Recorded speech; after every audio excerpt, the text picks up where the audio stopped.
মুহূর্তে আছি আমার একজন প্রাক্তন ছাত্র রংপং মোড়ো। সে পানি সম্পদ অফিসে চাকরি করে, বান্দরবন পানি সম্পদ অফিসে। আর বাড়িতেই আমরা অবস্থান করছি। অনেক সুন্দর সুন্দর ফুল, ফল এবং দেখতে পাচ্ছি আম গাছ, বিভিন্ন ফলজ গাছ। এখন যে গাছটির পাশেই আমি দাঁড়িয়েছি, ড্রাগন ফল। আমার ডান দিকে দেখতে পাচ্ছি লেবু গাছ, তারপরে সিম গাছ। প্রচুর এখানে এত সুন্দর একটা দৃশ্য, মানে যা আসলে সচরাচর পাওয়া যায় না।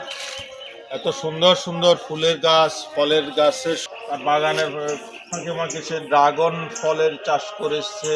পাশাপাশি আমরা আবার দেখতে পাচ্ছি, এখানেও দেখতে পাচ্ছি প্রচুর লিচু গাছও আছে এখানে।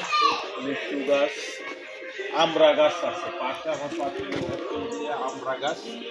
আসলে এখানে কাঁঠাল গাছ আছে ডান দিকে। মোট কথা এখানে আমার কাছে মনে হয় সবগুলা ফল।